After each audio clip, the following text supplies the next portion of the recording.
Hey, what's up, guys? Honest Youth Pastor Michael from the Honest Youth Pastor here, and I don't even know if this is going to help at all, but I thought I'd give it a shot because so here on the screen you see a tweet I put out today, this morning actually at 7:08 a.m.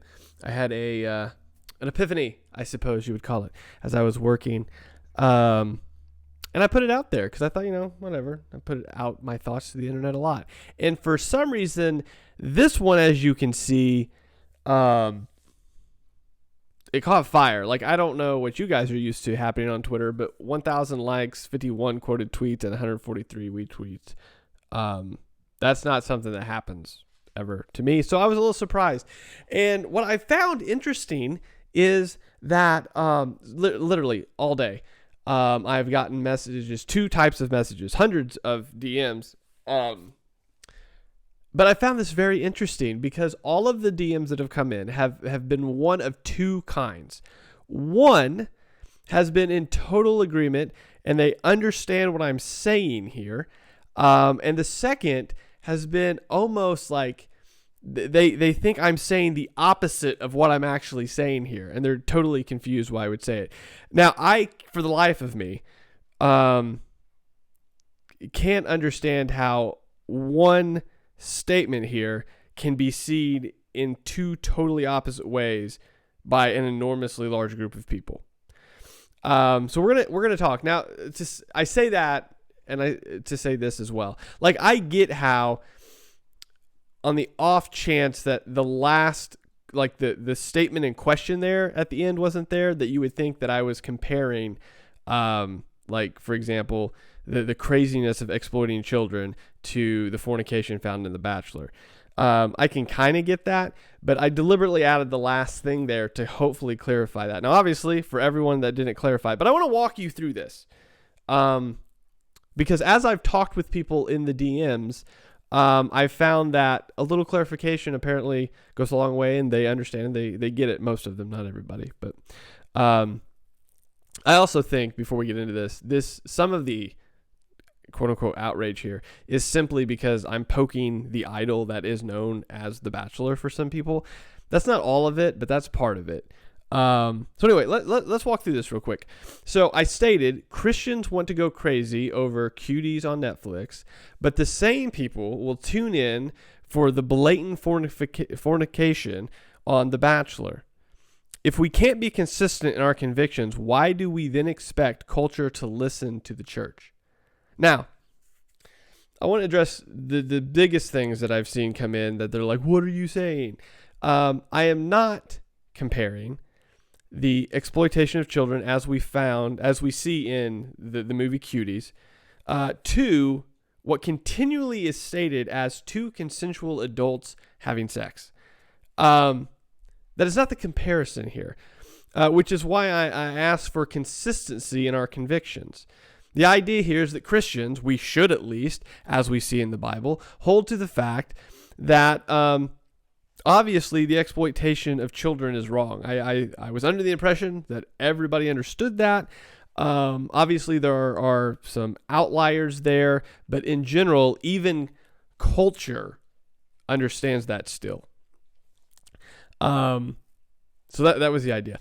But also that Christians go, as far as culture goes, we go a step further and say, yeah, but actually fornication is also a sin. The idea here is that, yes, Christians should be outraged over cuties because of course it's horrible. But oftentimes we get outraged about this one thing that is so outrageous that even culture, even people that don't know Jesus, say this is too far, right? So we're going to get outraged by that, which we should.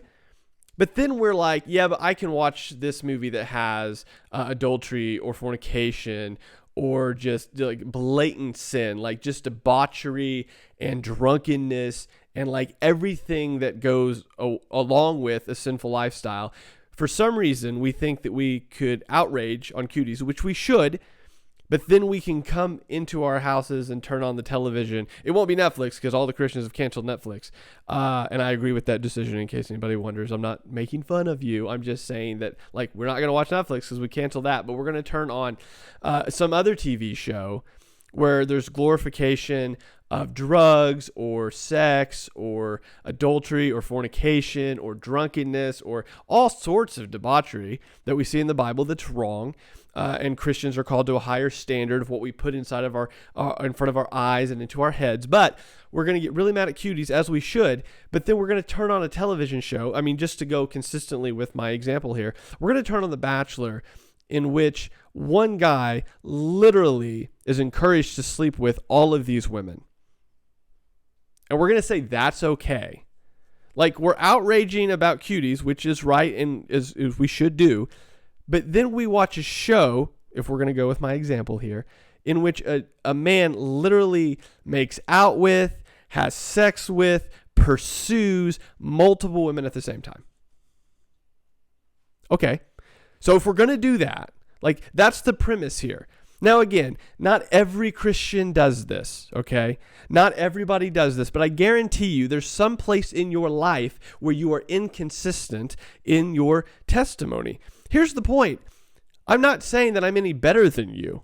That's not the point of this. The point of this is to say, hey, this should be a wake-up call for us to say, hey, this is outrageous. What are the other things that are in front of my eyes that maybe aren't as outrageous, but I've become so numb to the sin in the world that I'm kind of okay with it, and I shouldn't be okay with it, but I'm so numb to it because it's in front of my face all the time.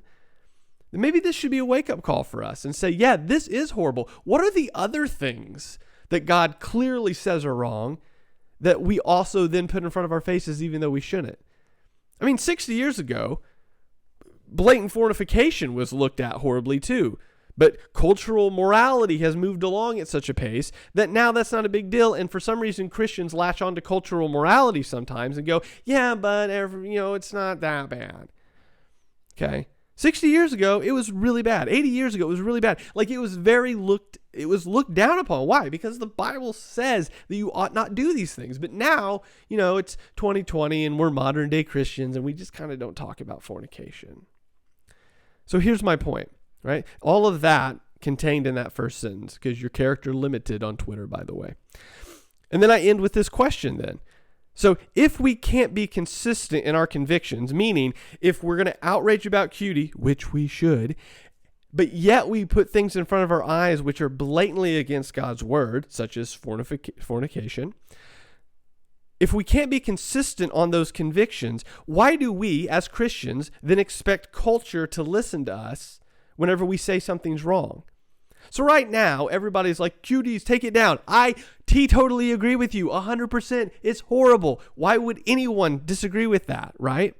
But here's the point. Culture agrees with you right now too. So it's really easy to stand up and say, hey, cuties is bad. Of course we should do that. But culture's saying it too. Because why? Cultural morality currently says it's wrong. Eventually, cultural morality might not say it's wrong, but the church should still, regardless of what cultural morality says, we should still stand up and say it's wrong, which is why we should also stand up and say, hey, a show with a guy sleeping with 12 girls is also wrong. Okay? That's my point. If we can't be consistent with the things that are blatantly in front of our eyes right now, why do we wonder whenever we say, hey, abortion's wrong? Why do you think that culture rolls their eyes at us? Our witness is so inconsistent. Because as soon as you say, hey, you shouldn't do that, they're going to go, well, you're not perfect either. You do this, this, and this. And here's the thing. You're never going to appease culture. That's not my point. My point is that you should, as Christians, we should be as blameless as possible. We should live upright and holy lives, living peaceably with all those around us. So when there is an accusation brought against us, it doesn't hold, it doesn't stick. Somebody can't say, hey, you said this is bad, but you're also cool with totally watching a guy, sleep around with 12 girls for a show and finally pick one. Like, you're okay with that. That's my point.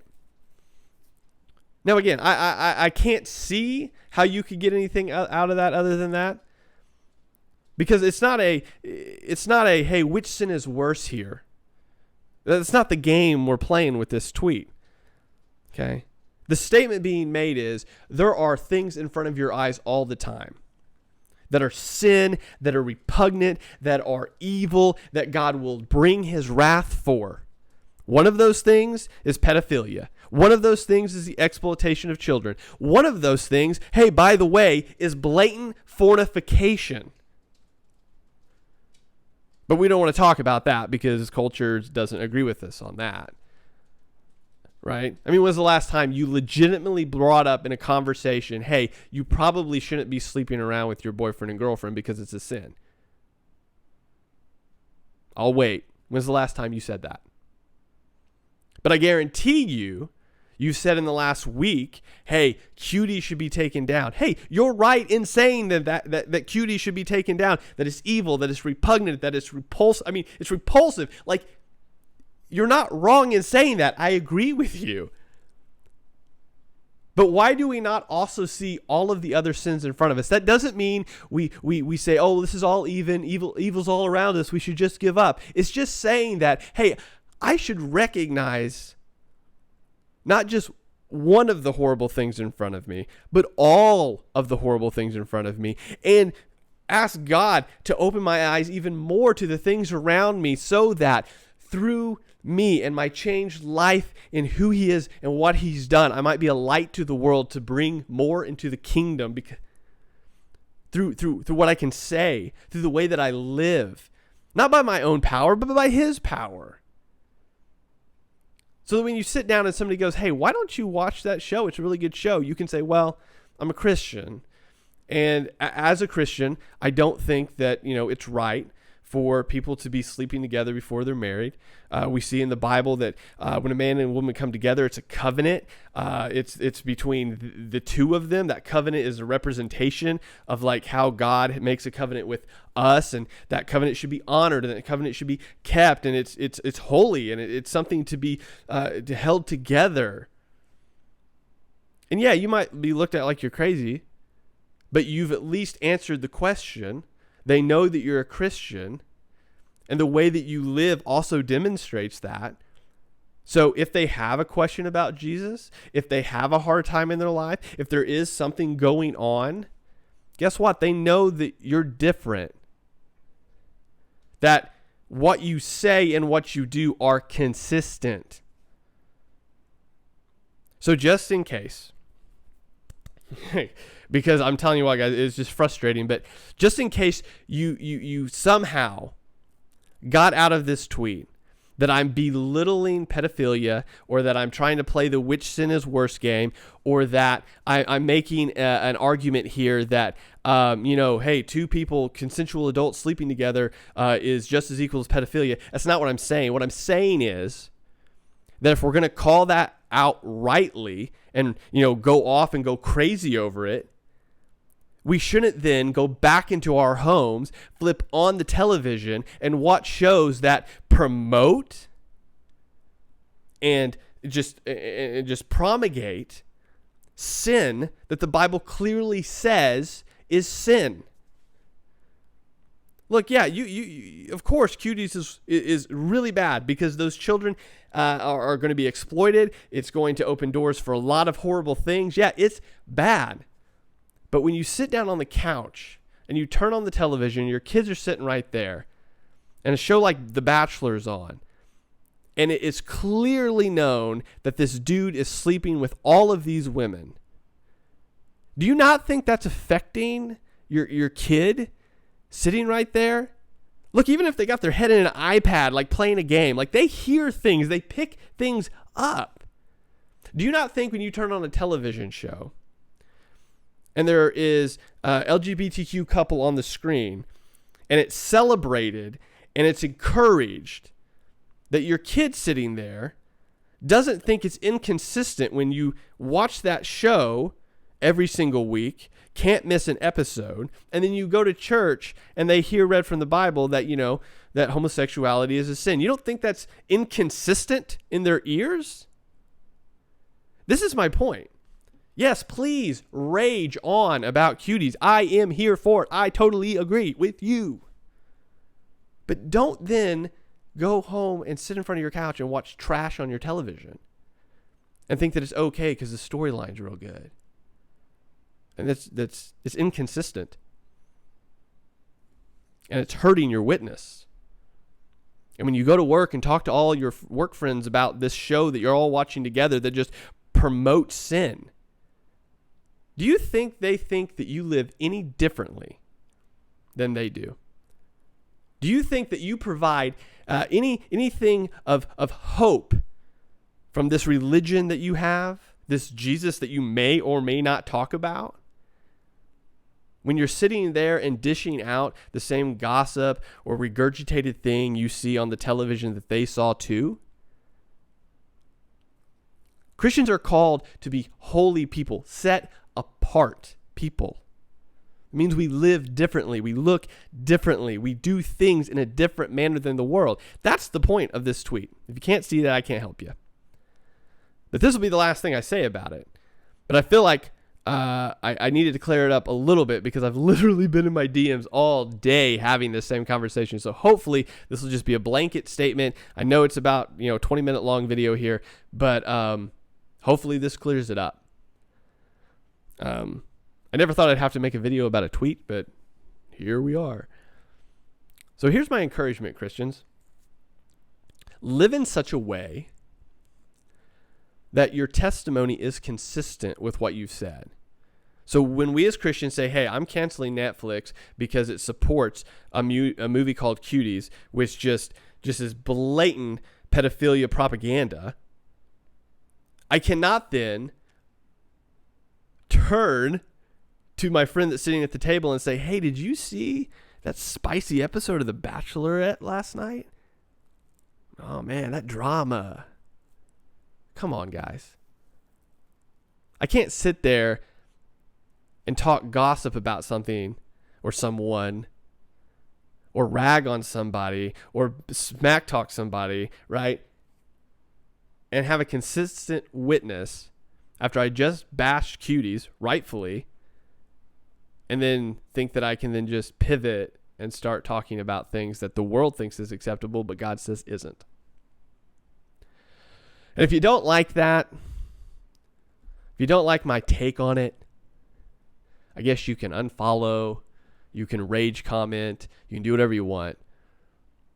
But that's where I'm landing on it. Yes, please go crazy on this stupid Cuties movie. It's dumb, it's ridiculous, it's horrible, it's garbage. But don't then go watch other trash and try to use that as some sort of it's okay to do.